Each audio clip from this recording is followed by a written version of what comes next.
propose de commencer notre audition en vous remerciant de bien avoir voulu répondre à notre invitation pour poursuivre les travaux de notre commission d'enquête à travers cette table ronde que nous avons souhaité organiser sur l'ingénierie locale en matière de rénovation énergétique. Donc, nous recevons aujourd'hui les représentants de deux organismes, le Centre d'études et d'expertise sur les risques, l'environnement, la mobilité et l'aménagement, plus communément connu sous le nom de CEREMA, qui est représenté par M. Pascal Berthaud, son directeur général, et par Mme Annabelle Ferry, directrice territoire et ville. Monsieur, vous êtes ingénieur général des ponts, des eaux et des forêts, et vous avez auparavant exercé les fonctions de directeur général de l'Institut national de l'information géographique et forestière, l'IGN, et de président de l'Office national de l'eau et des milieux aquatiques, l'ONEMA. Le CEREMA est un établissement public assez récent, lui aussi, puisque ce centre de ressources d'expertise en matière d'aménagement, d'urbanisme, de transition écologique et de cohésion des territoires a été créé en 2014 à la suite du Grenelle de l'environnement afin de regrouper 11 composantes de notre réseau scientifique et technique. Nous accueillons également la Fédération des agences locales de maîtrise de l'énergie et du climat, ou FLAM, enfin qui est représentée par Mme Maryse Combre, la présidente, et M. Franck Sentier, donc délégué général. Madame Combe, vous êtes administratrice de l'Agence de l'énergie et du climat de la métropole bordelaise et de la Gironde. Vous êtes par ailleurs conseillère régionale de Nouvelle-Aquitaine, déléguée à l'efficacité énergétique et aux énergies renouvelables. Sur votre précédent mandat, d'accord. Mais vous êtes toujours bien et vous avez une délégation aujourd'hui? Non, d'accord.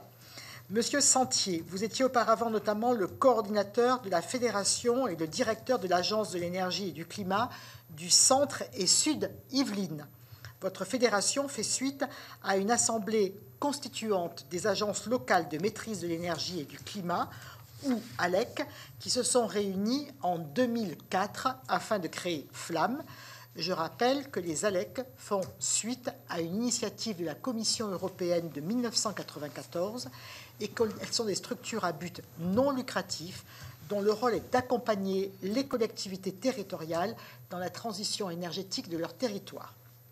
Mesdames, Messieurs, dans vos diverses fonctions que je viens de rappeler, vous intervenez à plusieurs titres sur le sujet qui nous réunit aujourd'hui, à savoir l'ingénierie locale des projets de rénovation énergétique, et nous aimerions connaître vos analyses sur les dispositifs de politique publique qui sont mis en place. Quel regard portez-vous sur les politiques de rénovation énergétique qui sont mises en œuvre?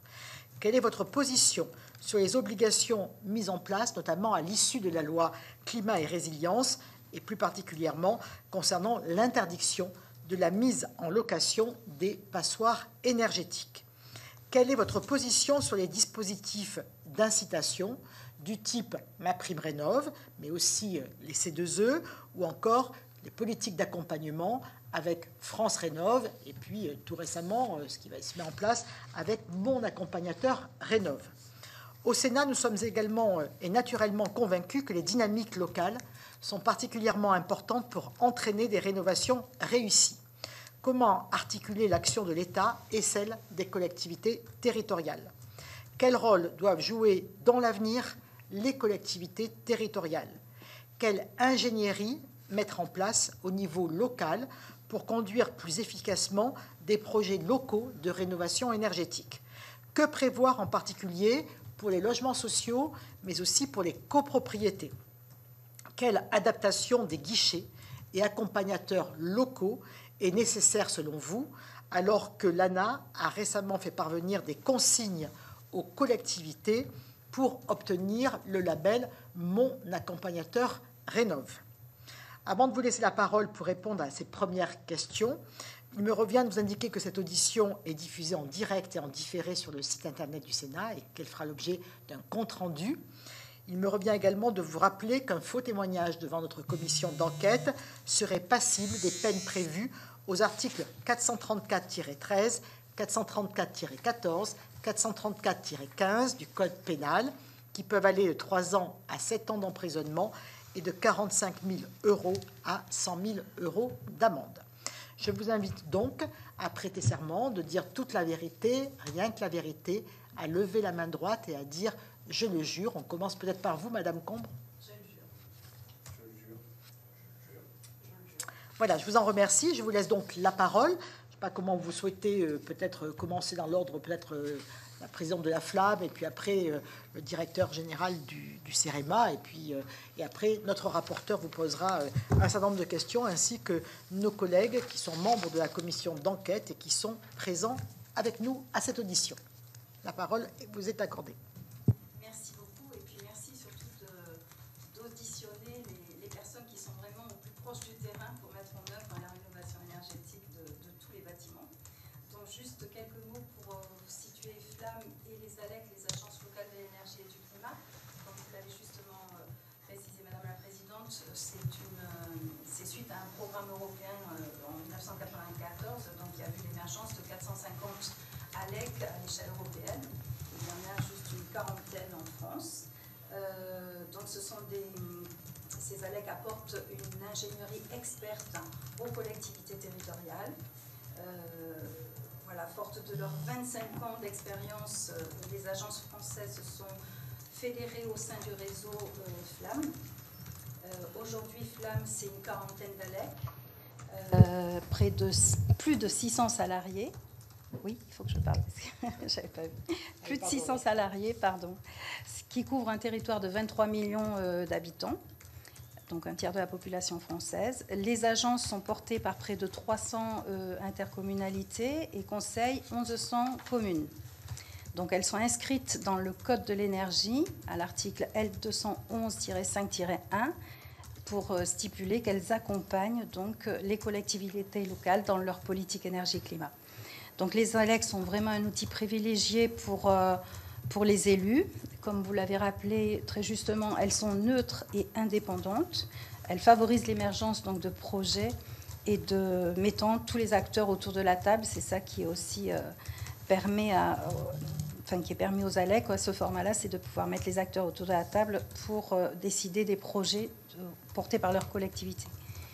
Leur mission d'intérêt général à but non lucratif, j'insiste souvent là-dessus parce qu'une fois qu'elles sont portées par les collectivités, les ALEC ne demandent aucune rétribution de quoi que ce soit par rapport aux services apportés. Et elles contribuent donc à déployer les actions d'information, de sensibilisation et de conseil, d'assistance technique. Elles assurent également l'accompagnement de la performance énergétique de tout bâtiment, visant bien évidemment à réduire les consommations, limiter les émissions de gaz à effet de serre, lutter contre la précarité énergétique, favoriser aussi l'émergence d'outils de production d'énergie renouvelable. Et elles répondent ainsi donc aux objectifs de la SNBC et de la neutralité carbone à horizon 2050. Donc elles ont en effet une spécificité, ces ALEC, c'est qu'elles ont un périmètre d'intervention qui touche tous les publics. C'est-à-dire que ça va du particulier vers la collectivité en passant par les entreprises. Donc c'est là où elles peuvent intervenir sous tout format de bâtiment. Les ALEC apportent donc cette ingénierie qui est généralement mutualisée sur les territoires. Elles agissent souvent à l'échelle d'une métropole, d'un groupe d'intercommunalités, voire d'un pays ou d'un département. Elles s'adaptent vraiment aux besoins du territoire, elles sont très malléables, très agiles et une capacité d'adaptation en fonction des réels besoins des territoires. Elles sont impliquées sur le sujet de la rénovation thermique des bâtiments, bien évidemment, puisqu'elles sont toutes, sauf une, je crois, porteuses de guichet France Rénov'. Et la rénovation thermique des bâtiments est donc vraiment un élément clé de la transition énergétique, puisqu'il faut agir sur tous les fronts. Et j'aime souvent à rappeler que le PNUD, donc le Programme des Nations Unies, nous rappelle à son tour que 50 à 80% des leviers d'action pour lutter contre le changement climatique se trouvent aux échelles locales. C'est l'échelle locale qui est vraiment dans l'opérationnalité pour mettre en œuvre la transition énergétique. C'est pourquoi ce modèle, le modèle ALEC, est particulièrement pertinent pour accélérer ces transitions au cœur des territoires. Donc voilà, j'ai voulu brosser un petit peu le périmètre d'action des ALEC et dans quelles conditions elles apportent leurs services.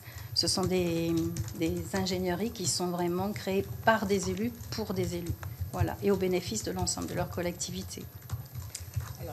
Monsieur le délégué général, je ne sais pas si vous avez à ce stade quelque chose à rajouter par rapport à Madame la Présidente. Après, je pense qu'on viendra aussi sur toute la question de la pérennité de vos structures, la difficulté de financement. Enfin, je pense que le rapporteur a aussi des questions là-dessus.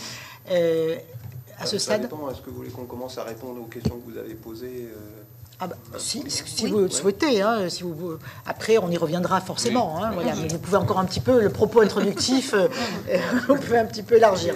Alors l'intérêt, si vous voulez, c'est que l'on peut vous faire un retour vraiment concret de terrain. Et comme on touche tous les formats de bâtiments sur la rénovation thermique, je vais essayer de vous présenter les choses, en fait, notre retour par rapport à la rénovation des logements, pour commencer. Oui. Donc, sur le terrain, on souffre énormément de manque de lisibilité. Il y a eu trop de changements de marques, si on peut dire. En 10 ans, il y en a eu 3 différentes. Donc, Espace Info Énergie, le réseau Fer, France Rénov'. Et manque de lisibilité aussi sur l'organisation et le financement, y compris le financement des missions. Il y a eu des financements ADEME Région, puis le programme SAR, État-région, ou État-département lorsque la région n'a pas souhaité prendre en compte ce programme. Voilà, tous ces changements associés à l'émergence d'acteurs aussi. On a assisté à une émergence d'acteurs très opportunistes qui, notamment sur la rénovation des combles à 1 euro. Là, en ce moment, on voit l'émergence, mais continuellement sur réseaux sociaux ou par démarche téléphonique, même si le premier mot qu'ils disent, c'est ce n'est pas une démarche commerciale, mais si. Donc, c'est là la dernière chose, c'est le PV, vous êtes totalement payé par l'État. Donc, tout ça, en fait, cette multiplicité et cette succession de changements ont fait que ça a apporté une méfiance au niveau des citoyens. Donc voilà, ils ne sont pas prêts à forcément rentrer dans un accompagnement. Donc je pense que cet accompagnement a besoin d'être institutionnalisé, reconnu, pour apporter de la fiabilité et surtout recréer aussi de la confiance, comme ça existait un petit peu, sans vouloir faire de la nostalgie, mais les espaces info-énergie d'autrefois étaient bien identifiés, quelle que soit la structure porteuse. Et du coup, voilà, tout le monde savait que s'ils allaient là, ils allaient recevoir des conseils et des prérogatives qui étaient pertinentes, qui étaient vraiment, qui tenaient la route, quoi. Donc l'arrivée du nouvel acteur MaPrimeRénov' s'inscrit, voilà. C'est un petit peu particulier aujourd'hui parce que nous étions ce matin la première réunion de lancement de la concertation du pacte territorial entre l'État et les collectivités sur justement le service public de la rénovation de l'habitat. Donc en fait l'État s'empare vraiment d'une co-construction des futures politiques publiques. Et nous étions là ce matin, donc on a eu quelques nouvelles sur mon accompagnateur Rénov' qui finalement devrait œuvrer officiellement qu'au 1er janvier. Voilà, ça a été un petit peu reculé dans le temps, mais voilà. Et donc on a justement, on a eu plein de questionnements sur cet accompagnateur Rénov', notamment l'articulation entre le service public, qui est quand même toujours, et cet accompagnateur Rénov' qui sera porté par du privé. Donc voilà, il y a beaucoup de questionnements autour de ça. Ensuite, il y a aussi un manque de visibilité sur la suite de post-SAR, mais là, on a appris donc, il y a quelques jours que le dispositif SAR était reporté d'une année pour nous permettre cette co-construction justement avec les différents services de l'État. Mais c'était, il faut le savoir, et je préfère le souligner, que c'était une énorme source d'inquiétude pour les collectivités porteuses. Elles ne savaient plus si oui ou non elles allaient inscrire ce dispositif dans leur budget. Et également une source de très forte anxiété de la part des différentes directrices et directeurs d'agences qui se voyaient en train de licencier leur personnel. Ça a été très, très compliqué et très douloureux. Donc je pense qu'il faut le dire parce que quelque part, ce manque d'anticipation crée des troubles à tous les niveaux et du coup n'a pas arrangé non plus les liens que l'on pouvait pouvoir tisser avec nos concitoyens. Des financements aussi de travaux qui ne favorisent pas la rénovation globale performante. Ça, c'est quelque chose que l'on pense qui est vraiment essentiel parce que c'est ce type de rénovation globale et performante qui permettra la réduction des consommations d'énergie et limiter aussi les émissions de gaz à effet de serre. Et on pense aussi qu'il faut intégrer la partie adaptation qui est très importante. Et là, pour le coup, ça nous permettrait d'anticiper, pour une fois, si je puis dire. Donc, intégrer la partie adaptation dans la question aussi de la rénovation. Voilà, les financements qui ont porté essentiellement sur les équipements, on trouve que ce n'est pas forcément la bonne solution, et bien évidemment, parce qu'une PAC dans un logement non isolé, en fait, c'est de l'argent public gaspillé et inefficace en termes d'isolation, et donc d'émissions de gaz à effet de serre. De temps en temps, on a parlé aussi de qu'est-ce qui est plus pertinent? Est-ce que de continuer à financer le geste unique ou pas? Donc, de ce qu'on nous a dit ce matin, ça s'inscrivait dans le bon sens, c'est-à-dire qu'il fallait que ce geste soit inscrit dans un parcours, parce qu'à aujourd'hui, le premier geste qui concerne très très souvent le financement d'équipements n'est pas suivi de fait sur les travaux d'isolation. Et en sachant qu'en plus, pour certaines maisons, certains logements, si jamais on met de l'équipement en place sans isolation, le jour éventuellement où on rentre dans un programme d'isolation, l'équipement devient surdimensionné. Et puis du coup, tant qu'il n'est pas isolé, il est en surconsommation, si je puis dire, en tout cas au niveau de l'électricité, si ce sont des PAC. Là, ce que nous avons pointé aussi, c'est les aides financières multiples entre MaPrimeRénov' Sérénité, les C2E, les prêts à taux zéro, les prêts avance rénovation. Tout ça, c'est très très compliqué pour le citoyen. C'est compliqué de solliciter ces aides et c'est compliqué aussi de les obtenir. Et de plus, le reste à charge reste encore trop important, notamment pour les ménages en grande précarité et fragiles. Sur le patrimoine public, donc là, sur tout ce qui est rénovation de bâtiments publics, là, on souhaiterait qu'il y ait une politique vraiment très claire qui soit posée. Là, c'est exactement comme pour le logement, une multiplicité d'aides, dont certaines à travers le DECI, la DETR ou France Relance ou le Fonds Vert ou Acté. En fait, on a l'impression qu'il y a une diffusion, un saupoudrage un petit peu d'argent public, et on se demande si le fait de concentrer les efforts ne serait pas plus pertinent, en tout cas sur le financement. Et ça favoriserait peut-être aussi pour les collectivités d'engager une véritable planification des travaux. Après, ce qui fait énormément défaut dans les territoires, parce que j'ai circulé, là j'ai fait le tour de France de toutes les agences et je circule beaucoup dans les territoires, donc c'est vraiment une remontée de terrain, c'est un manque cruel à certains endroits d'ingénierie territoriale. C'est-à-dire qu'on voit qu'il y a une population d'élus qui est vraiment prête maintenant à s'inscrire dans des transitions écologiques, énergétiques. On voit à la limite qu'ils pourraient se débrouiller plus ou moins, on va dire, malgré la multiplicité des aides, à capter des financements.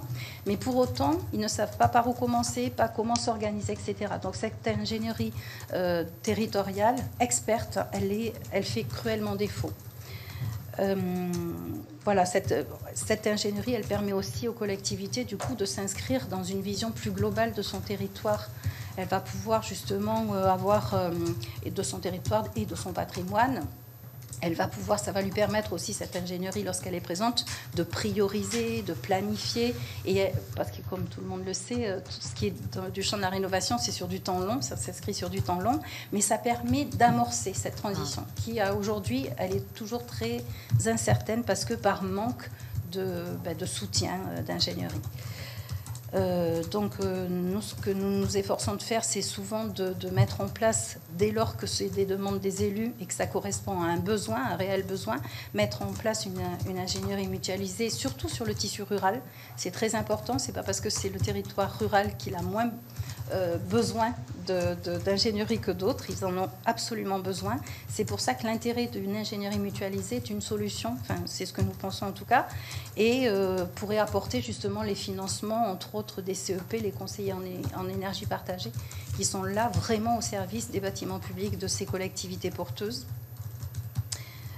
Pour la rénovation du tertiaire privé, alors, le décret tertiaire pour les bâtiments de plus de 1000 m² tel qu'il est sorti est globalement positif. Mais là, c'est pareil, il manque un petit peu un service public dédié aux petits tertiaires non soumis au décret. Il y a eu une petite ébauche, je crois, de service dans le programme SAR à travers ce qu'on appelle les B1, B2. mais enfin, c'est pas si clarifié que ça, et il faut que ce soit pérennisé, parce que là, il y a aussi des besoins. En fait, ce que nous pensons, c'est que d'une manière globale, l'État doit mettre en place des politiques publiques de rénovation énergétique à travers des dispositifs surtout stables. Voilà. Là, on manque de stabilité au regard de ce que je vous ai évoqué, qui soient clairs aussi et simples. Besoin de beaucoup de simplification, autant au niveau des particuliers que des collectivités, et aussi porté par des structures de qualité, neutres et indépendantes. On martèle beaucoup ces terminologies-là parce que c'est ce qui va recréer, qui va permettre de recréer de la confiance auprès des concitoyens. Donc cette neutralité, cette indépendance est vraiment indissociable de l'ingénierie que l'on pourrait apporter dans les territoires. Et puis surtout le besoin d'un financement fiable et pérenne. Lorsqu'on parle d'ingénierie au service d'intérêts généraux, il faut qu'on ait une visibilité. Là, on est tout le temps en train de fonctionner à travers des dispositifs, des appels à projets. Tout ça, c'est très, très compliqué. Et ça ne permet pas, disons que ce temps court des financements apportés est un petit peu en contradiction avec la mission longue que l'on a à mettre en place cette rénovation thermique sur les territoires. Voilà, je vais déjà faire Monsieur le délégué général, rien à rajouter pour l'heure? Non, je pense. Alors, on va passer la parole au CEREMA, monsieur le directeur général, et puis madame, bien sûr. Merci, madame la présidente. Peut-être quelques mots, effectivement, d'abord sur le CEREMA. Alors, effectivement, vous l'avez noté, le CEREMA est récent, il va bientôt avoir 10 ans. Et en même temps, le CEREMA, c'est finalement l'héritier de toute l'ingénierie publique, de toute l'expertise publique. On avait, il y a quelques années, bâti un texte en voyant que finalement, la construction des premières voiries en France était centrée autour de Lyon, les voies romaines, et ce qui expliquait sans doute que notre siège soit à Lyon. Voilà, donc effectivement, on est aujourd'hui 2500 personnes, en gros 2000 ingénieurs et techniciens, présents dans 23 villes, donc vraiment sur une maille qui en gros est celle des anciennes régions, et avec une mission qui est ce qu'on a appelé l'expertise de deuxième niveau, c'est-à-dire qu'évidemment, en étant présent à ce niveau régional, on peut beaucoup travailler sur l'élaboration de méthodologies, on peut beaucoup travailler sur l'accompagnement de collectivités, et en même temps, on ne peut pas être celui qui fait le premier geste que vous évoquiez. Je m'empresse de dire, je l'ai déjà dit dans d'autres auditions au Sénat, en réalité, on avait un système qui marchait assez bien, ça s'appelait l'ingénierie publique, on l'a supprimé, et je pense qu'il est peut-être temps de se poser la question de savoir si on n'a pas intérêt à recréer quelque chose de façon un peu formelle, parce que, bien sûr, hein, les agences départementales, par exemple, apportent pas mal de choses, il y a beaucoup de choses qui existent, mais en vrai, on voit que ce besoin, nous on est confrontés exactement au même sujet, ce besoin vraiment d'ingénierie de proximité, et particulièrement évidemment dans les départements ruraux, on le ressent assez fortement. Et je dois dire que ce qui est assez frappant, c'est que pour autant, il existe beaucoup de choses, y compris des chargés de mission sur divers politiques financés par l'État, etc. Mais finalement, le besoin de base, qui est finalement quelqu'un qui réalise le projet, on est vraiment sur de la maîtrise d'œuvre, hein, effectivement, celui-là, aujourd'hui, il manque, et c'est bien ce qui manque aux collectivités. Nous, alors le CEREMA, nous avons effectivement été amenés, du fait de réductions assez fortes d'effectifs, hein, en gros on était 4000 dans les années 2000, on est 2400, on a recentré effectivement l'activité en ne gardant finalement, si j'ose dire, que les sujets qui étaient vraiment majeurs et en termes de politique publique et sur lesquels on prétend avoir une expertise nationale reconnue, etc. En ce qui concerne le secteur du bâtiment, justement, ça nous a amené à recentrer notre activité uniquement sur le sujet de l'efficacité énergétique des bâtiments, avec principalement des sujets de hard, si j'ose dire, sur les fonctionnements des ventilations, la perméabilité des ouvrants, avec à la fois des activités en matière de recherche et des activités en matière de développement méthodologique, et puis, et notamment beaucoup sur le terrain, une activité visant effectivement à changer les comportements et à faire en sorte que le premier geste avant de commencer à faire des travaux, c'est probablement d'avoir moins de lumière, etc., etc. Donc on a élaboré ces programmes cubes avec effectivement nos partenaires. D'abord sur les activités, les bâtiments de bureaux, puis étendu effectivement aux scolaires, lycées, collèges. On est maintenant descendu effectivement au niveau des écoles, avec en gros des démarches. Alors pour les écoles, en plus, qui marchent bien, c'est que derrière il y a un projet pédagogique. Il y a toujours des professeurs qui utilisent ça, et on arrive effectivement à des économies d'énergie qui sont de 10 à 30%. Donc c'est quand même assez fort. Un effet qui se coule, si j'ose dire, c'est que les enfants, quand ils rentrent à la maison, ils secouent les parents. Et donc on est en train de mesurer ça avec notre partenaire IFPEB. Et en gros, on voit que ça change également dans les logements. Et l'intérêt, effectivement, très fort de cette démarche, c'est que finalement, en commençant par, j'allais dire, ce qui est facile et qui coûte pas cher, parce qu'en pratique, on met quelques capteurs, quelques trucs, mais c'est plutôt du soft, ça coûte pas très cher. Ça permet derrière aussi d'être sûr qu'au moment où on vient faire des investissements lourds derrière, le sujet est bien appréhendé. Si vous réisolez complètement par l'extérieur le bâtiment, mais que vous continuez à vivre les fenêtres ouvertes, en fait, ça aura servi à rien. Donc voilà, c'est vraiment une démarche assez forte. Alors, on l'applique plutôt donc dans le secteur d'activité, sur les activités de bureau, les écoles. On démarre seulement dans les logements. Donc en pratique, nous, on a peu d'activités sur le sujet logement. Mais très clairement, cette démarche, elle montre vraiment son efficacité en disant je commence par changer les comportements et après je fais les investissements lourds. En matière d'investissement, on a un deuxième programme qui monte en puissance assez fortement, qui est le programme Sereine, sur la mesure des performances énergétiques des bâtiments, et qui pour nous est un sujet assez majeur, parce que ce qu'on voit, c'est qu'aujourd'hui, on fait beaucoup de travaux, on dépense beaucoup d'argent, on ne mesure pas forcément le gain à la sortie. Et ça, c'est quand même un vrai sujet entre les promesses, si j'ose dire, entre guillemets, et la réalité. Donc on travaille pas mal sur ces méthodes d'évaluation, avec l'idée, effectivement, de pouvoir proposer derrière au gouvernement un programme d'accompagnement, si j'ose dire, des programmes de travaux, pour systématiquement pouvoir mettre en place, effectivement, ce type de mesures a posteriori. Après, pour venir sur justement les programmes qui ont été lancés, d'abord, et je tiens à le dire, on a quand même une prise de conscience très très forte au niveau des autorités publiques, à la fois au niveau local. On a exactement les mêmes retours que Mme Combe. Les élus, ils veulent faire.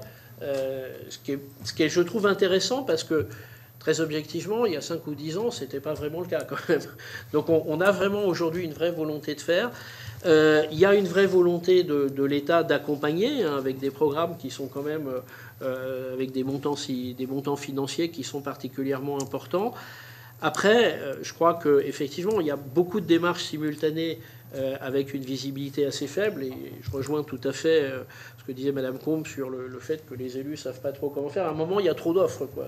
C'est assez spectaculaire, et que effectivement, on n'est pas aujourd'hui complètement en phase entre le rythme des rénovations et le rythme de ce qu'il faudrait faire par rapport aux enjeux de changement climatique. Sur les dispositifs, MaPrimeRénov' et surtout sur mon accompagnateur Rénov', nous on a le sentiment que c'est effectivement un petit peu la clé du système, c'est-à-dire de mettre effectivement des gens qui soient capables d'accompagner les propriétaires sur les travaux à effectuer, de les amener effectivement, là je rejoins tout à fait ce qui a pu être dit sur l'enjeu de mener des programmes un petit peu globaux et pas simplement du coup par coup, mais ça je crois qu'aujourd'hui c'est un peu repris finalement dans toutes les politiques publiques. Mais c'est vrai que je pense qu'on ne s'en sortira que si on met sur le terrain auprès à la fois des populations et des maîtres d'ouvrage, des gens qui sont capables de les accompagner. Il y a un dernier échelon que je souhaiterais évoquer, qui est l'échelon des entreprises, sur lequel aujourd'hui l'offre en matière d'entreprise sur ces questions pourrait être assez largement améliorée, dans la mesure où on est souvent dans le monde de l'artisanat et qu'il y a un sujet de formation des artisans qui est absolument énorme et sur lequel on aurait certainement intérêt à monter en puissance. Là aussi, je crois que les artisans, ils sont plutôt sensibilisés sur le sujet.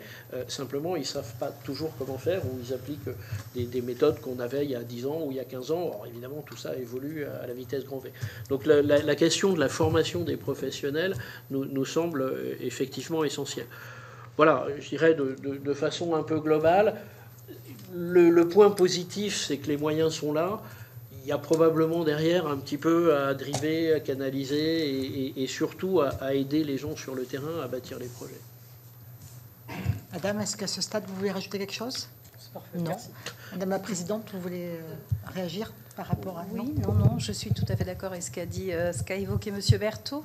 Je voulais juste parler de ce que l'on a... Tout à l'heure, vous avez parlé des problèmes de la... Ça y est, concernant les interdictions de... Des passeurs thermiques? Oui, c'est pas ça. Non. Ah bon. D'accord, interdiction pour son passeur thermique. Non, c'est pas les passoires thermiques, c'est... Où c'est que j'ai marqué ça? Pas les interdictions de... Je sais où c'est que j'ai mis ça. J'ai parlé d'interdiction de mise en location des passoires énergétiques. Oui, ça doit être ça, oui. Oui, si, c'est ça. Donc, sur les interdictions de location, enfin, sur les passoires énergétiques, alors ça serait une bonne chose si ça enclenchait les rénovations. Le seul souci, c'est qu'on constate des fois que c'est mis sur les marchés et que ça, c'est une problématique et qu'en fait, il faudrait là aussi peut-être anticiper et avoir un accompagnement plus fort vis-à-vis des bailleurs et de toute forme de bailleurs, surtout les bailleurs... de toute propriété, que ce soit individuelle ou copro, parce qu'à ce moment-là, il faut leur faire valoir l'intérêt aussi d'une rénovation. Et c'est là où justement on peut faire intervenir l'aspect de tiers financement qui pourrait aider des bailleurs à rentrer dans la rénovation énergétique dès lors qu'on les aide au financement de cette rénovation, pour éviter justement de retrouver ces passoires thermiques du coup sur le marché. Ça, c'est quelque chose qu'on a, enfin c'est un point de vigilance qu'il faut avoir, je pense. Très important. Très bien. Monsieur le rapporteur. Oui, merci Madame la Présidente. Merci pour vos premières explications.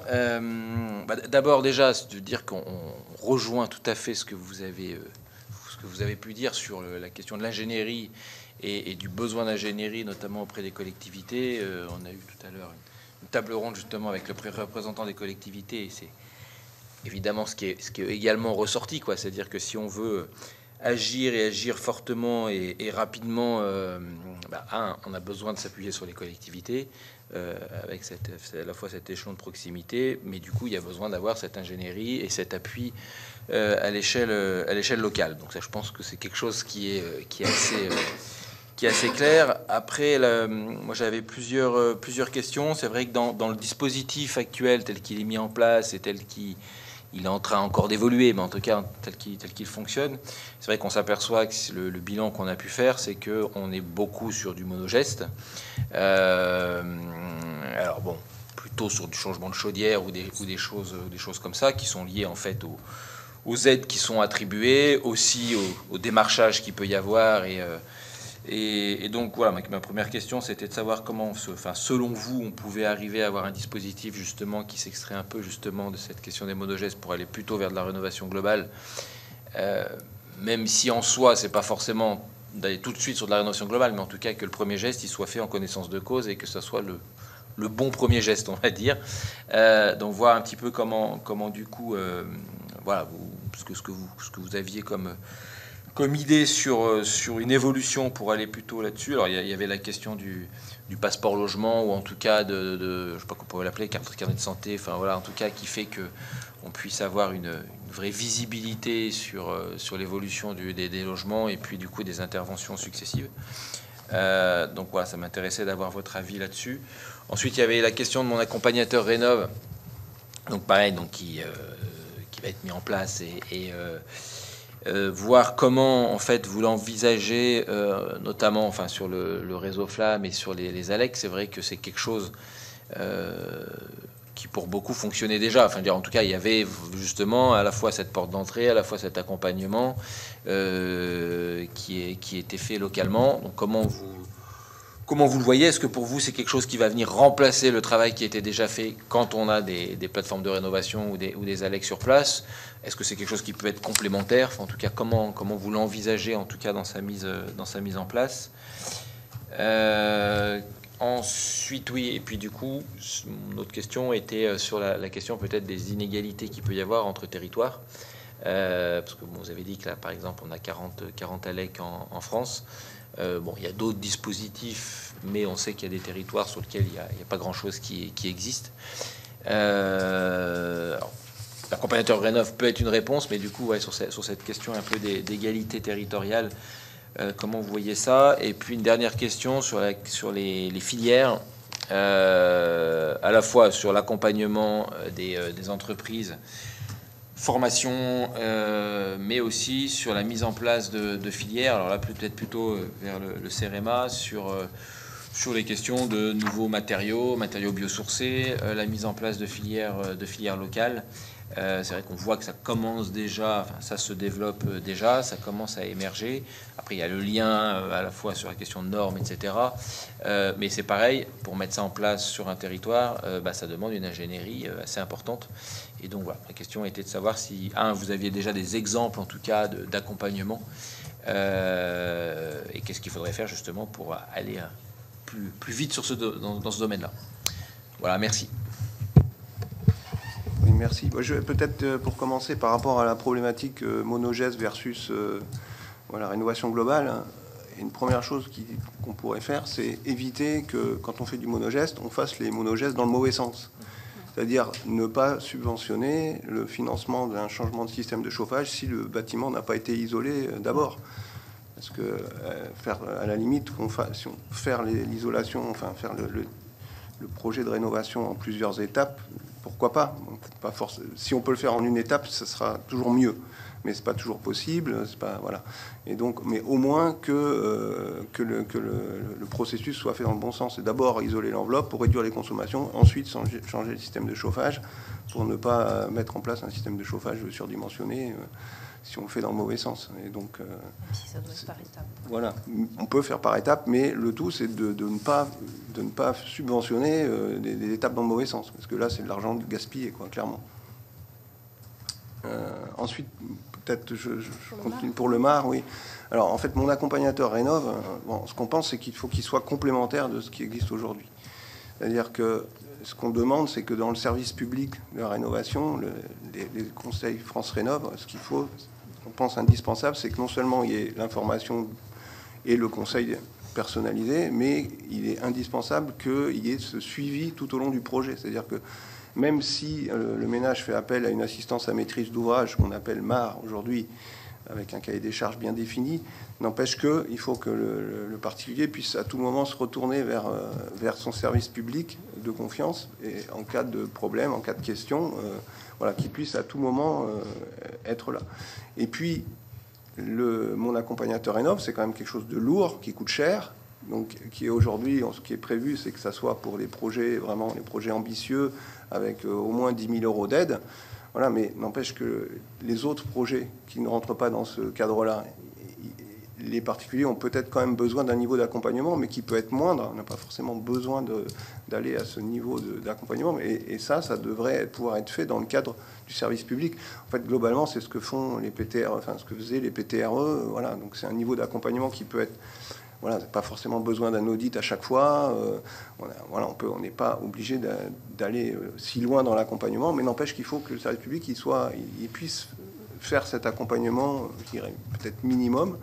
Et puis dans les cas complexes, dans les cas où effectivement il y a de gros travaux menés, à ce moment-là, aller plus loin et effectivement avoir cette AMO, s'il faut l'appeler comme ça. Mon accompagnateur Rénov, c'est de l'AMO, donc. Et cette AMO, comme c'est prévu, elle va être dans le champ concurrentiel. Donc, mais il faut que le service public, lui, soit là à chaque fois en tiers de confiance vis-à-vis des particuliers. Donc voilà, c'est un peu comme ça qu'on souhaiterait que évolue le service public.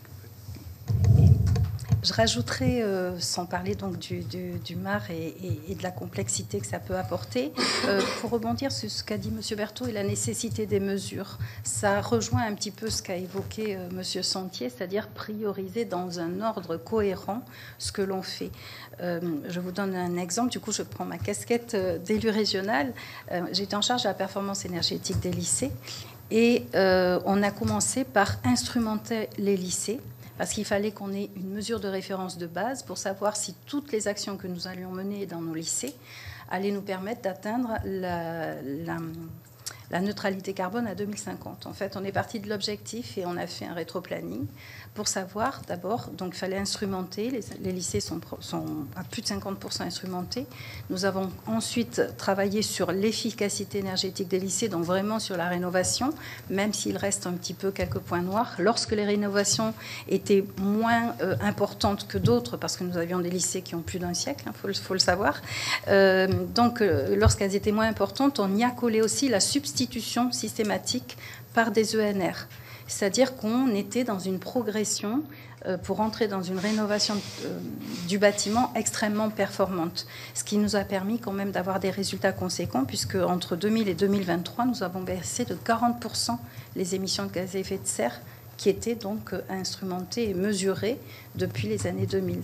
Donc c'est pour ça que ce que disait M. Sentier, c'est très important de porter graduellement et de prioriser les actions de rénovation si on veut vraiment répondre à ces réductions de consommation comme d'émissions de gaz à effet de serre. Sur les structurations de filières, je pense que c'est le rôle, à mon sens, des régions de proposer et d'organiser ces structurations. Nous, c'est ce qui a été le cas en Nouvelle-Aquitaine. On a structuré la filière chanvre et la filière paille.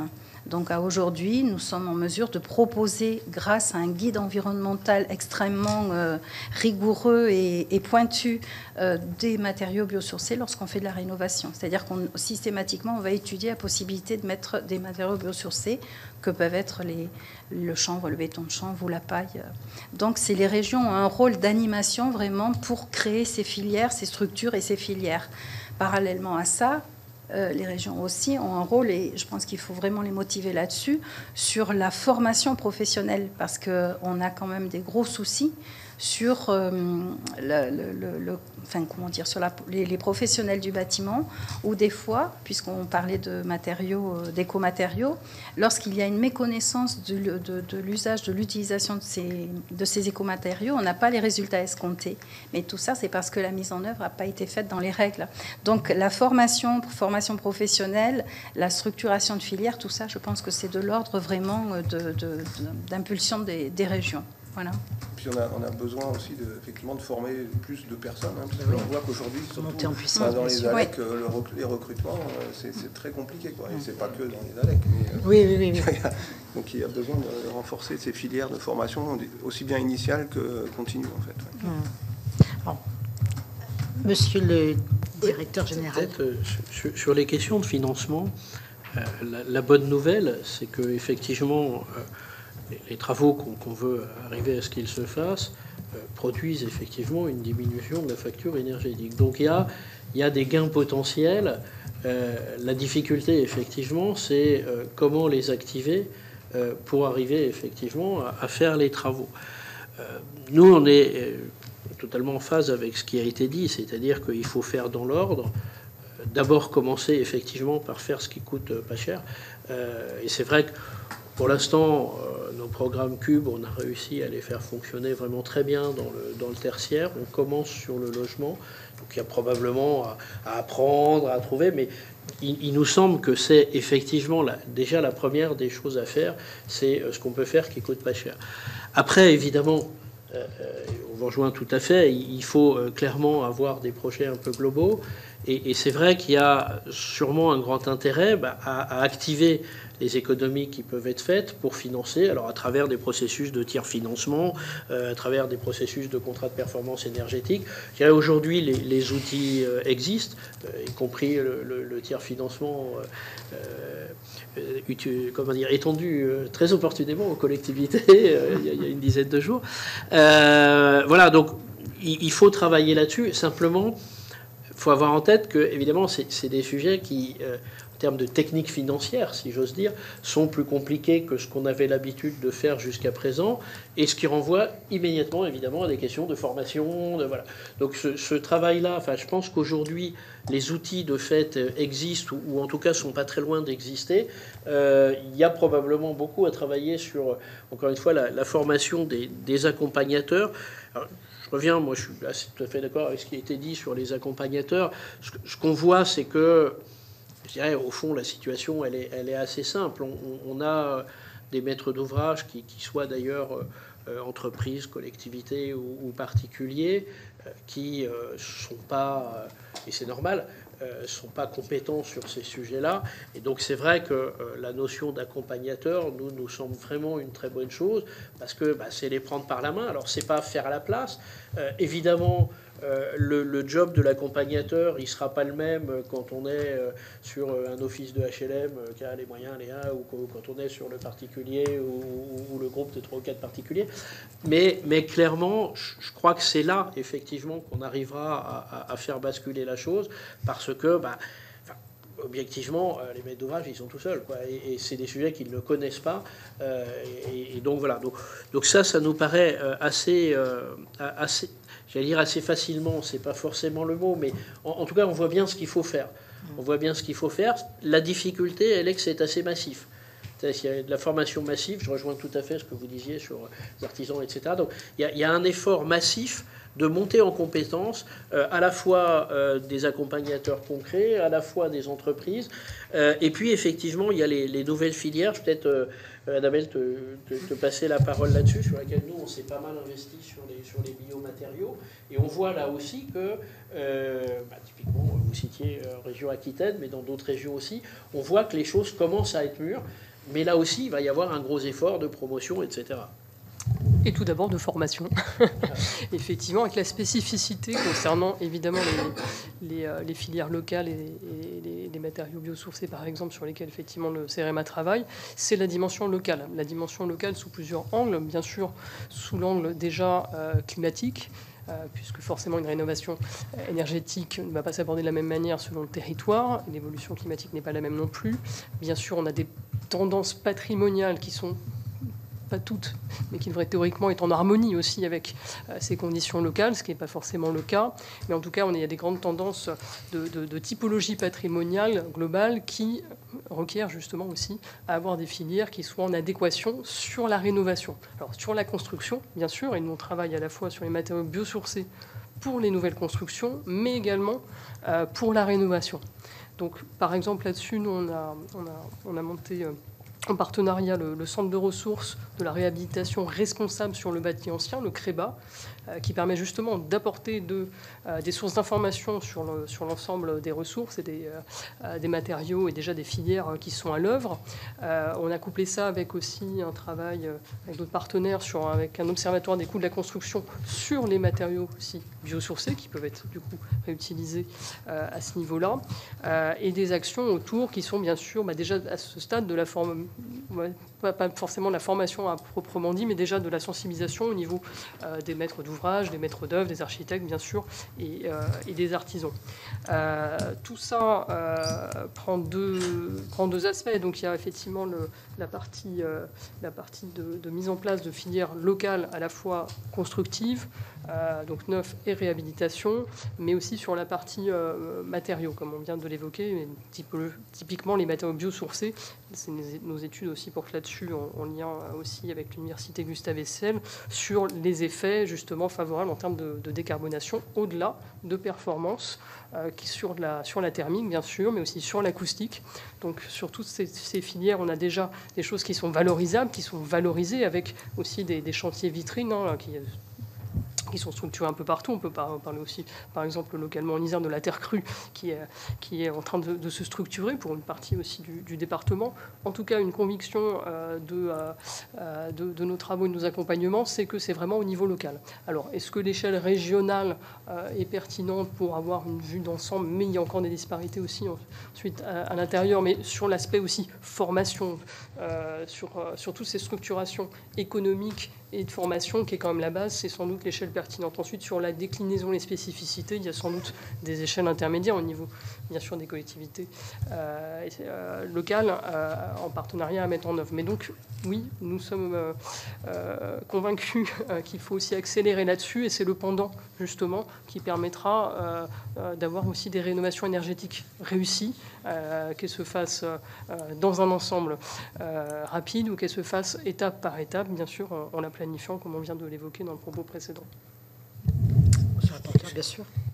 Non, juste une question complémentaire par rapport à ce que vous venez de dire, sur la question des matériaux biosourcés, donc leur intérêt en termes d'utilisation de filières, etc. Et savoir si, en même temps, sur la question du stockage carbone, puisque du coup c'est aussi un moyen assez intéressant de stocker du carbone pour un certain temps, est-ce que ça aussi, c'est quelque chose qui est pris en compte et qui pourrait du coup venir en tout cas favoriser encore plus ce type de matériaux? Tout à fait, c'est ça qui est totalement corrélé, et quand on peut allier l'ensemble, et les recherches sur les matériaux sont aussi sous cet angle, sachant qu'en plus selon les territoires, effectivement, les matériaux locaux qui peuvent permettre d'atteindre à la fois cette performance dans la rénovation énergétique, mais aussi de faire également du stockage carbone, voilà, ne sont pas les mêmes. Donc les territoires sont aussi inégaux par rapport à ça, donc il faut aussi l'avoir en tête, j'avais oublié de le dire précédemment. Oui, monsieur. Je voulais peut-être juste ajouter quelque chose par rapport à... En fait, ça a été mentionné, comme ça, on a des nouveaux matériaux qui arrivent, etc. Et ce qui est important, c'est de faire savoir que ça existe, de faire savoir qu'il y a des mises en œuvre qui sont faites, et donc, en fait, de faire connaître via des visites de sites, etc. Donc, ça, c'est vraiment quelque chose qui fait partie aussi, le fait d'animer, de sensibiliser par des visites de sites. Quelque chose de très important et qui doit être fait localement aussi. Ça doit faire partie aussi du service public d'ailleurs. C'est un moyen de faire rentrer les gens dans une démarche qui pourra aboutir, on espère, à la rénovation de leur logement. Mais de commencer par aussi bien les faire travailler sur effectivement sur de la sensibilité, enfin sur le problème de la sobriété énergétique. Hein. Donc au niveau des ALEC et des espaces info énergie, il y avait des défis qui étaient mis en place. On appelait famille à énergie positive à l'époque. Ensuite, voilà, donc c'est des choses qui se font depuis longtemps en fait, justement pour encourager les économies. Et puis voilà, faire savoir, montrer ce qui se fait pour donner envie en fait. C'est important. Et c'est valable pour les citoyens, mais c'est valable pour les collectivités également. Faire visiter des écoles rénovées à la collectivité d'à côté, ça fait partie des choses qui sont faites et qui doivent vraiment être faites. C'est important. Pour compléter justement un des axes qui fait partie du cœur de notre métier, c'est vraiment les échanges d'expériences énormément, l'animation et l'information et faire passer ces messages-là. Parce que, autant on dit souvent, il n'y a qu'un élu qui peut convaincre un autre élu, mais là c'est pareil, il n'y a que entre professionnels, si on peut les amener sur des sites, des chantiers, écoles sur lesquels on a innové avec des nouveaux matériaux, c'est ça qui pourra convaincre en fait aussi.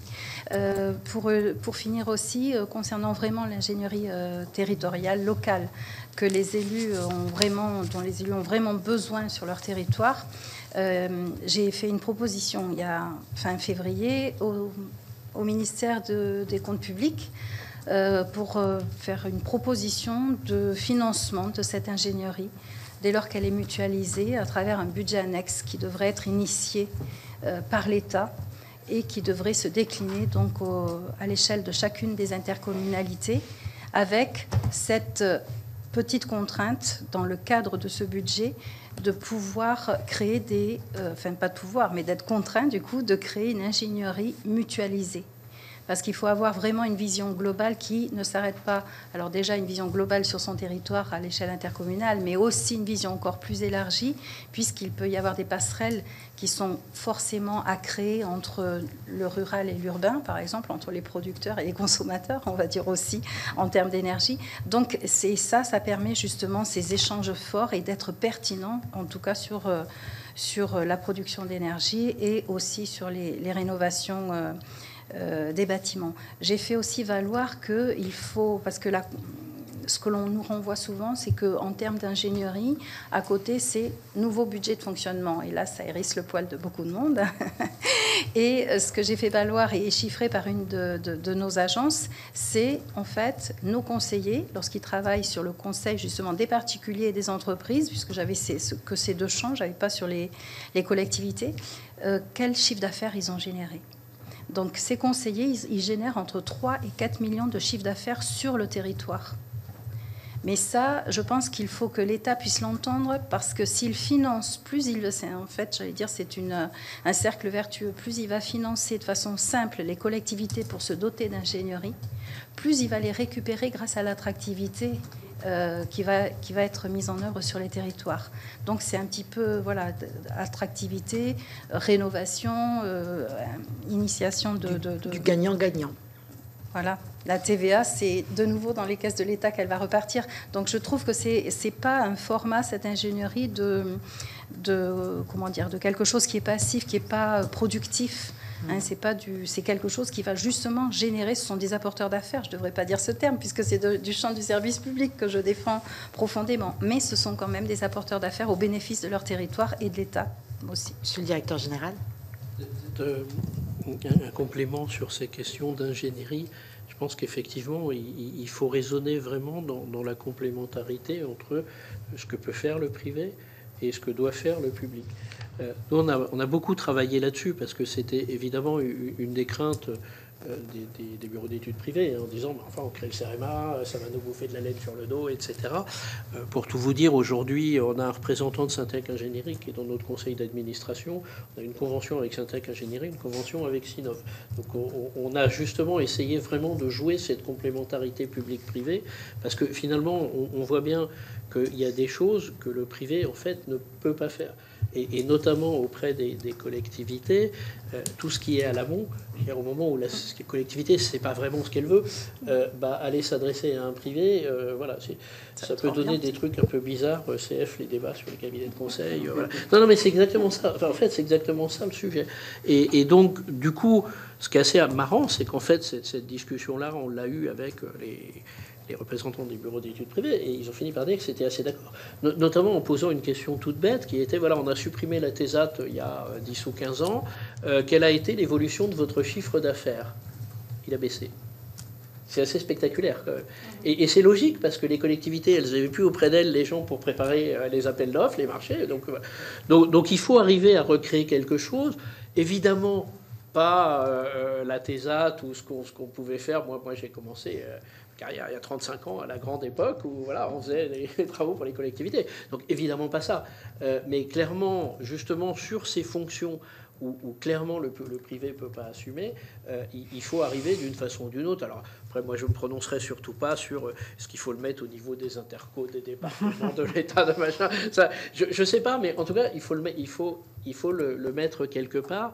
Et il faut aussi, alors nous, on commence à y travailler, faire monter en compétence le privé. Et ça, c'est notamment le constat qu'on a tiré avec Sinov, hein, c'est surtout les petits bureaux d'études qui sont présents partout sur le territoire, parce que quand on dit qu'il n'y a pas d'ingénierie sur les territoires, en fait, c'est faux. Il y a de l'ingénierie sur les territoires, il y a des bureaux d'études privés. Après, il y a des sujets de compétences.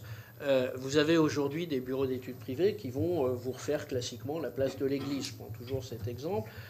Pour effectivement aider la collectivité à se projeter à 30 ans sur, avec le changement climatique, comment va évoluer mon territoire, qu'est-ce qu'il faut que je fasse, etc.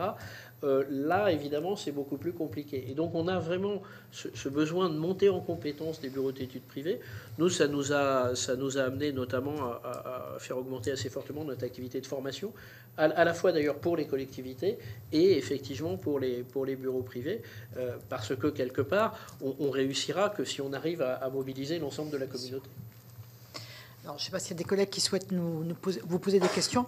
Moi, je voudrais simplement vous poser une question plus particulièrement sur le guichet unique. On a auditionné la semaine dernière le secrétaire à la planification écologique qui nous a annoncé le déploiement de guichets uniques pour l'accueil et l'orientation à l'échelle de chaque PCI d'ici 2025. Alors, quel est votre sentiment, votre avis là-dessus? Voilà. Il en était question effectivement ce matin. En fait, la grosse question à se poser, c'est qu'est-ce qu'on met derrière le mot guichet?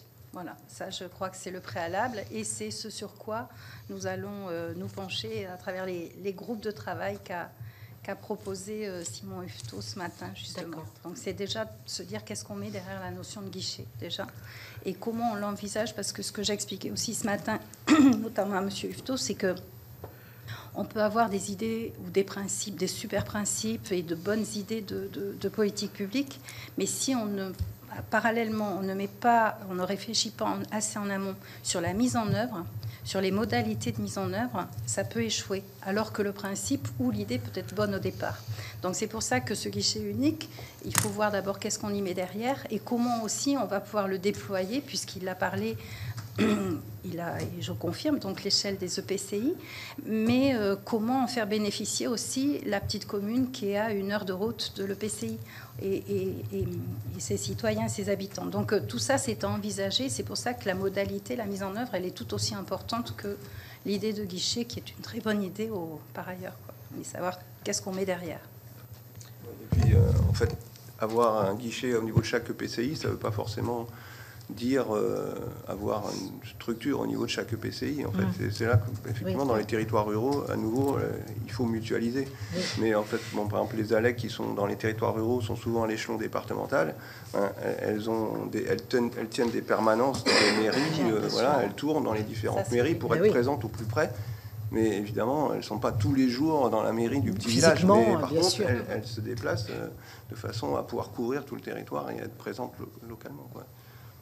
Et du coup, ça a permis aussi de créer des liens avec les maisons France Service, qui au départ, tout le monde se regardait un petit peu en chien de faïence, hein, en jouant des coudes un petit peu, mais non, finalement, ça se passe très très bien. Et les permanences qui sont faites dans ces lieux-là, du coup, ça crée vraiment une dynamique au sein de la petite collectivité rurale, et c'est vraiment super. Et l'articulation avec France Rénov'? Oui, c'est ça sera. Enfin, je pense que le guichet unique, l'entrée sera des conseillers France Rénov'. Oui, à mon avis. Mais après, voilà, on est au tout départ, on est sur une feuille blanche là pour l'instant. Oui. Et après, Franck Montaugé souhaite poser une question. Allez-y, monsieur. Non, sur cette question-là, nous, effectivement, sur la même ligne, et assez favorable à une vision du guichet unique qui soit un petit peu un point d'entrée unique. C'est vrai qu'on l'a évoqué tous les deux, hein, il y a une grande complexité. Alors on peut penser qu'on réduira la complexité en faisant un machin, je veux voir qu'une seule tête, etc. La réalité, c'est que la grande complexité, elle a des raisons, et que le jour où on va vouloir arriver à simplifier, on aura beaucoup de mal. Par contre, l'idée de mettre des intermédiaires, si j'ose dire, effectivement, proches du terrain, qui connaissent cette complexité et qui puissent dire à un élu, attendez, si votre sujet c'est ça, voilà, on va appeler monsieur machin à tel endroit parce que c'est lui qui va pouvoir vous aider, etc. On va appeler madame truc, voilà. Et ça, je pense qu'effectivement, ça apportera énormément. Par contre, si on essaye d'avoir un système centralisé, c'est une question qu'on a souvent, hein, comme opérateur, mais alors le CEREMA, l'ADEME, la NCT, le machin... bien sûr que si on construisait les choses à partir de zéro aujourd'hui, on ne construirait pas du tout les choses telles qu'elles sont là, parce qu'elles sont héritées de l'histoire. On commençait tout à l'heure en vous disant qu'on avait plus de 2000 ans d'histoire, donc voilà. Et en réalité, petit à petit, les choses peuvent évoluer. Le CEREMA, on est la preuve, hein, on a fusionné 11 entités, mais tout ça ne peut se faire que dans le temps, et le problème, c'est qu'on n'a pas le temps d'attendre. Donc effectivement, des solutions de type point d'entrée unique qui permettent de redispatcher, d'aider finalement les collectivités à se mouvoir dans ce labyrinthe, c'est faisable, j'allais dire relativement facilement, relativement rapidement, et pour le coup, ça aura, je pense, un grand intérêt très vite pour tout le monde, quoi. Alors, Franck Montaugé. Oui, merci Madame la Présidente, merci à vous quatre pour vos présentations, interventions. J'aurais justement une question à vous poser par rapport à ce qui s'appelait à l'époque, je crois que c'était issu de la loi de transition énergétique, donc il y a près de 10 ans, les PTRE, les plateformes territoriales de rénovation énergétique, qui répondaient en réalité, on réinvente des choses qui existaient déjà, en tout cas dans l'esprit, qui avaient vocation donc à jouer le rôle de guichet unique. Est-ce que vous avez pu observer des PTRE fonctionner Voilà. Est-ce qu'elles fonctionnent toujours pour certaines d'entre elles? Et est-ce que d'autres se sont arrêtées? Et si oui, pour quelles raisons? Et puis finalement, est-ce qu'il ne faut pas s'inspirer des démarches de ce type-là qui ont fonctionné, qui existent toujours, en les complétant certainement de ce qu'il faut pour actualiser les services qui sont rendus aux politiques actuelles? Merci. Alors oui, les PTRE, plateformes de rénovation énergétique, avec les entrées des anciens conseillers EIE qui sont passés faire, et puis maintenant France Rénov, puisque c'est une continuité, existent toujours.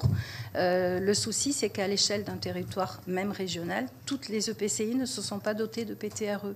Et ce dont on a besoin, c'est que les politiques énergétiques que l'on met en œuvre au niveau national, il faut qu'elles soient déployées à toutes les échelles, mais surtout que toutes les échelles puissent en saisir. Et pourquoi elles n'ont pas été parfois, et pourquoi elles se sont aussi arrêtées, c'est une question souvent de financement. Quand les financements s'arrêtent, les aides s'arrêtent, et c'est là où on voit que, à certains endroits, les collectivités n'étaient pas forcément dans une véritable démarche de rentrer dans ces plateformes de rénovation, et que c'était juste le temps de l'opportunité d'une aide d'État, notamment, et régionale aussi, il faut le savoir. Donc voilà. Mais l'idée, c'est que là, c'est d'instaurer un guichet unique dans tous les EPCI. Et c'est ça qu'il faut, parce que c'est ça qui combattra aussi les inégalités territoriales. Mais là, il faut y mettre les moyens de toute façon. Si on ne met pas les moyens, voilà, c'est compliqué. Beaucoup d'ALEC portent des PTRE, en fait, et ça a été une évolution, finalement. Il y avait les espaces info-énergie, ils faisaient du conseil. Et puis, on a eu les PTRE qui permettaient de faire justement une forme d'accompagnement. Et puis là, finalement, le France Rénov, c'est ça, avec mon accompagnateur Rénov, où l'idée, c'était de dire, dans certains cas, il faut un accompagnement plus boosté, plus poussé, et donc on veut le mettre sous forme d'une vraie AMO qui s'appelle mon accompagnateur Rénov. Mais en fait, voilà, tout ça, c'est des choses qui existent déjà sur les territoires. Alors après, aujourd'hui, selon les territoires, il y a un peu... Enfin, l'ADEME dit dans le programme SAR, il y a à peu près tout est couvert. Alors, ça peut être couvert à différents niveaux. En fait, il y a des endroits où c'est juste de l'info-conseil par téléphone, des fois où il y a de l'info-conseil avec des présences physiques, et puis des fois où il y a le niveau effectivement d'accompagnement qui est présent. Donc, mais aujourd'hui, c'est pas complètement homogène partout, mais en tous les cas, il y a déjà une base et dans beaucoup de territoires, quoi. Et avec effectivement, ce qu'il y a, c'est qu'aujourd'hui, c'est porté par des structures différentes. Parfois, c'est porté en régie directement par les EPCI. Parfois, c'est porté par des ALEC. Parfois, c'est porté par des associations. Voilà, on a une assez grande diversité de mise en œuvre aujourd'hui. Excusez-moi, une question complémentaire dans la question. Avec la multiplicité des parties prenantes intéressées à cette affaire, hein, les régions, voire les départements, etc., vous y croyez à la notion de guichet unique qui fonctionne? Oui. Je pense que oui, Et ce qu'il faut, c'est que chaque niveau institutionnel se saisisse de l'enjeu. Chacun, de par ses compétences qu'ils ont aujourd'hui... C'est ça. Oui. Voilà, qui a un besoin et qui s'adresse donc à un interlocuteur censé être unique. Alors, enfin, si vous voulez, c'est ce il que faut disait faire la Monsieur le différence. directeur général, c'est un point d'entrée. Voilà, Oui, c'est un point d'entrée, et la différence, c'est quelque part, il peut y avoir une multiplicité de porteurs de ces guichets. L'objet, c'est que le guichet soit unique, c'est ça, et que ce soit le même partout, que ce soit porté par une structure ou une autre, directement par un EPCI, ou enfin, si vous voulez, la notion de guichet, il faut qu'elle soit une proposition qui va vraiment favoriser l'égalité territoriale. Chaque concitoyen, chaque collectivité aura l'existence de la possibilité de faire appel à ce même service partout sur le territoire. Le problème, c'est que le mot guichet unique peut avoir de multiples sens, et c'est vrai que souvent, enfin, on le voit, quand on dit voilà, c'est l'endroit où on va tout faire, etc. Mais c'est évident que ça, on n'y arrivera pas. Par contre, si on dit, moi j'appelle ça un réducteur de complexité d'une certaine façon, c'est-à-dire effectivement un endroit où on intègre toute la complexité des aides, des actions des uns et des autres, et on est capable de parler simplement à un citoyen en disant, voilà, si votre problème c'est ça, en fait votre interlocuteur c'est ça pour faire ça. Oui. Voilà, pour moi le guichet unique c'est ça en fait, c'est cette capacité à intégrer la complexité et à ressortir une réponse simple à un citoyen, parce que c'est vrai qu'aujourd'hui, je suis assez d'accord que c'est quand même compliqué. Hein. En fait, si on veut... Mets ton micro, Franck, s'il te plaît. Avec un point qui me paraît assez essentiel dans cette complexité, c'est qu'il y a un suivi du demandeur de A à Z. Oui. C'est-à-dire que si on l'envoie à tel interlocuteur, puis après à tel autre, il y a une vision globale de son parcours et qu'il ne se perde pas, quoi. Qu'on ne le perde pas. Qu'il ait, au bout du compte, une réponse au problème. Quitte à ce que le problème il soit reformulé dans le parcours, quoi. Vous voyez ce que je veux dire par rapport aux besoins réels. L'entrée guichet unique, ce qu'il y a d'important, c'est de recréer de la confiance auprès de nos concitoyens. Ils sont tellement démarchés de part et d'autre que si jamais ils ont des questions d'ordre de rénovation, quelque niveau que ce soit, une entreprise ou une collectivité, une petite commune, elle va dans ce guichet unique et comme disait M. Berthaud, ce guichet, son rôle après va être de réorienter vers le bon interlocuteur. Mais en sachant que passant par ce prisme-là, il aura une réponse vraiment attendue à sa question et elle sera fiable. Et il faut recréer cette confiance-là, parce que je pense qu'elle a été perdue par cette multiplicité d'intervenants, en fait. Oui. Oui. C'est un peu du niveau détail, mais j'essaie vraiment, vous l'avez compris, de me placer du point de vue des usagers. Le numérique, je suppose, va jouer un rôle important dans cette affaire-là, telle qu'elle se profile. Il n'y a pas de raison, c'est le cas pour d'autres sujets, il n'y a pas de raison que ça ne le soit pas pour celui-là.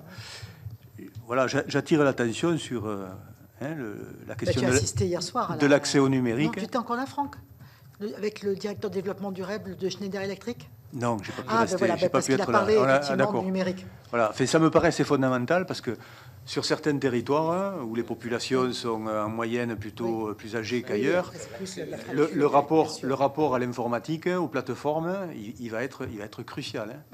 Crucial. Donc c'est aussi un aspect.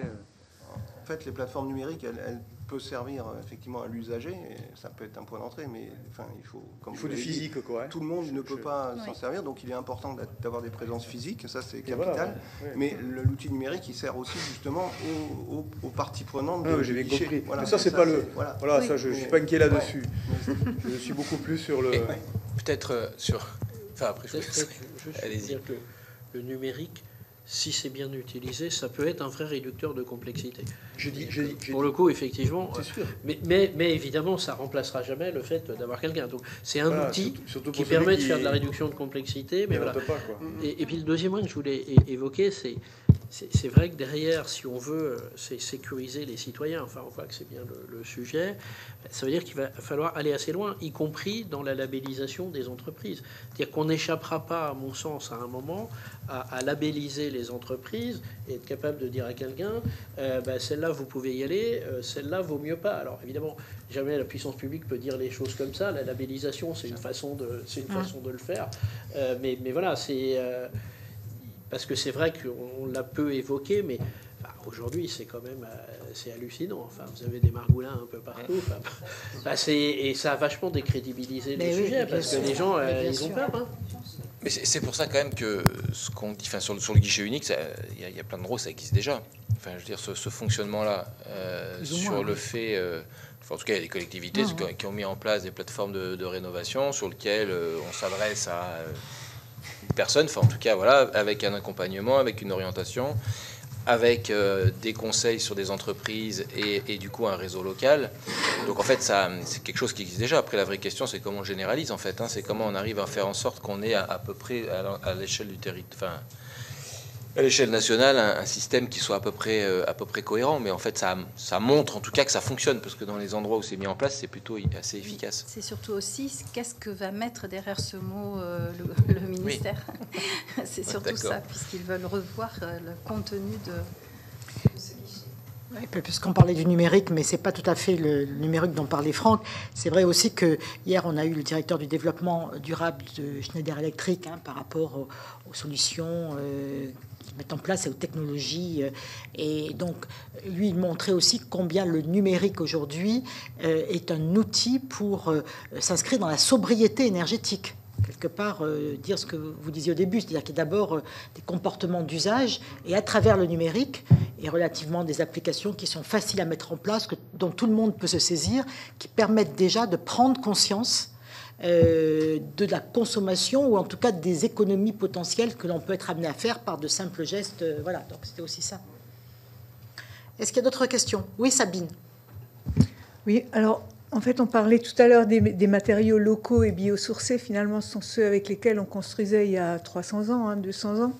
Et j'aimerais savoir si vous avez le sentiment que les enjeux de protection du bâti patrimonial, qui a une valeur architecturale ou historique, ses spécificités aussi en termes d'hygrothermie sont suffisamment connues et pris en compte dans le DPE et dans les préconisations de travaux qui en découlent. Oui. Précisément par rapport au DPE, je ne saurais pas me prononcer personnellement. Par contre, oui, la prise en compte est là. Et effectivement, c'est pour ça aussi qu'on a structuré le CREBAS, le centre de ressources, qui s'adresse aussi sur, on va dire, sur la rénovation de tout type de patrimoine, et notamment sur le patrimoine aussi remarquable, les patrimoines très anciens. On travaille également sur ces sujets en lien avec la Fondation du patrimoine pour aussi mener ces actions aussi de meilleure connaissance, justement, et de sensibilisation à ce niveau-là. Donc oui, tout à fait, c'est tout à fait pris en compte.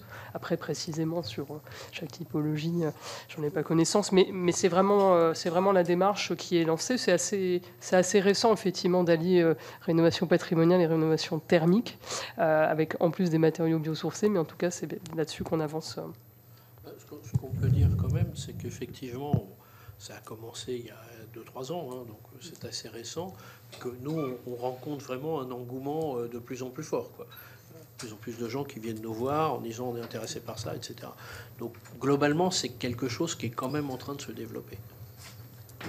Alors, juste pour vous répondre, nous avons des ALEC qui travaillent sur ce sujet depuis plusieurs années, qui se sont inscrits sur un programme européen qui s'appelle Violette, et qui, en fait, qui réfléchissent et qui répertorient toutes les retours d'expérience fructueuses qui sont en capacité d'allier performance énergétique du bâti ancien tout en respectant justement le bâti ancien dans son entièreté, dans ce qu'il représente.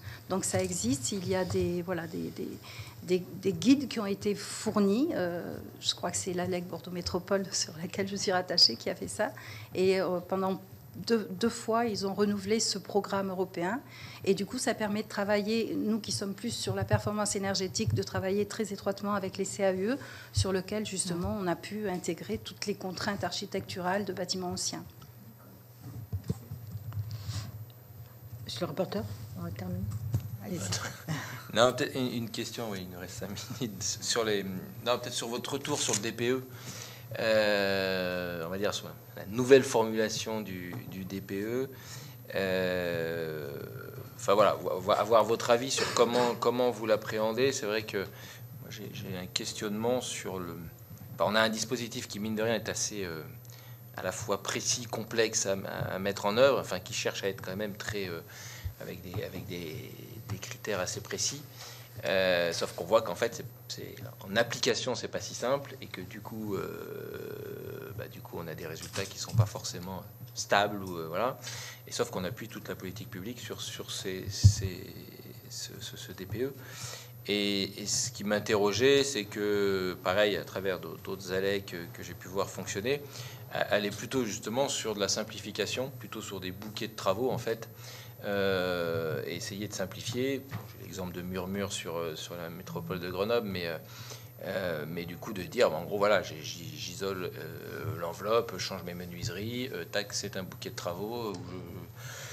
Au bout du compte, je change la chaudière, mais enfin, en tout cas, avec des choses assez simples. Et je me demandais si, du coup, il n'y aurait pas nécessité de travailler sur quelque chose de beaucoup plus simple en termes de dispositif. Ça peut rester type DPE, mais qui permettent d'avoir quelque chose de beaucoup plus simple, avec beaucoup moins de catégories, et qui permettrait à la fois d'avoir un peu plus de lisibilité, et qui serait peut-être aussi un peu plus motivant pour passer d'une catégorie à l'autre, quoi.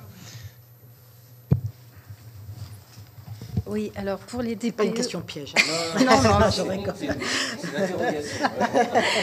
Pour les DPE, nous, on peut vous faire que le retour de ce qu'on constate sur le terrain. Voilà, bien sûr. Voilà, donc pour les DPE, bon, première chose, ça a le mérite d'exister et donc de projeter l'évolution et la gradation des efforts que l'on doit faire. Ça, c'est bien. Je sais que pour le calcul, c'est un petit peu aléatoire. Et si vous voulez, on a, par retour d'expérience, on a par exemple vu des bâtiments, des logements, notamment, qui passaient d'une classe D à une classe C simplement parce qu'ils ont changé les fenêtres. Et c'est toujours une passoire. Donc, voilà, c'est peut-être qu'il y a à revoir qu'est-ce qu'on met derrière ces classements et comment on fait pour passer d'une classe à l'autre. Enfin, voilà. Et peut-être, comme vous disiez aussi, de simplifier, d'avoir des classes peut-être plus éloignées qui disent carrément si on rentre vraiment dans de l'isolation et qu'en plus on change ses fenêtres, là, qu'on passe vraiment pas loin du BBC, là, d'accord. Mais voilà. Donc, c'est juste pour vous donner un exemple de changement de classe. Vous avez l'inverse aussi, des logements qui étaient en C et qui, après DPE, y compris après travaux importants, se retrouvent en E. Ouais, je pense il semblerait qu'il y a besoin que les diagnostiqueurs ils se prennent cet outil en main et qu'ils soient formés. Ouais, parce que, enfin, on voit des fois des choses, ça fait bizarre, quoi. On nous a expliqué ce matin qu'il y avait un pharmacien qui s'était improvisé diagnostiqueur dans les Hautes-Alpes. Ouais, voilà. Un pharmacien. Ouais. Parce qu'en fait, le DPE, il faut rentrer des informations techniques dedans, sinon justement, c'est aléatoire. Et le problème, c'est que souvent, les diagnostiqueurs, je sais pas, et donc je coche le mur, je sais pas. Et donc, ça prend quelque chose de très générique, statistique, en fonction de l'année de construction. Enfin, du coup, c'est pas précis, quoi. Ça reflète pas la réalité. Donc, ce qu'il faut, c'est vraiment, qu'il soit utilisé de manière scientifique, bien utilisé, quoi, pour que le résultat soit pertinent, en fait. Ouais, je crois que là encore, on retombe sur un vrai problème de formation des acteurs, quoi. Je crois qu'on a tous connu effectivement des exemples comme ça. Et ça passera par une professionnalisation, une formation. Plus de contrôle. Plus de contrôle, bien sûr. Bien sûr. Et je ne pense pas qu'en remettant en cause à chaque fois la mécanique effectivement du DPE, je veux dire, bon là on a fait une modification, il faut la laisser vivre, voilà. Mais honnêtement, si on appliquait déjà très correctement ce qui est aujourd'hui dans les textes, ça serait un grand progrès quand même. Oui, le souci, la préoccupation, c'est que comme on pensait, le gouvernement avait garanti qu'il serait fiabilisé, on l'a rendu opposable et qu'aujourd'hui, quand même, dans les circonstances encore dans lesquelles on se trouve, il peut y avoir un certain nombre de contentieux qui vont s'ouvrir, si c'est déjà pas le cas, hein, si c'est déjà le cas, pardon. Mais enfin, comme vous l'avez dit, il n'y a pas forcément besoin d'avoir un DPE pour savoir quels travaux faire dans une maison. Beaucoup de cas où c'est assez simple. Oui. Eh bien, écoutez, merci beaucoup pour ces échanges. On vous souhaite une bonne fin de journée. Si par rapport au questionnaire qu'on vous a fait parvenir, vous avez des compléments que vous jugez utile de nous faire remonter, n'hésitez pas. Et merci pour tout ce que vous faites. Merci.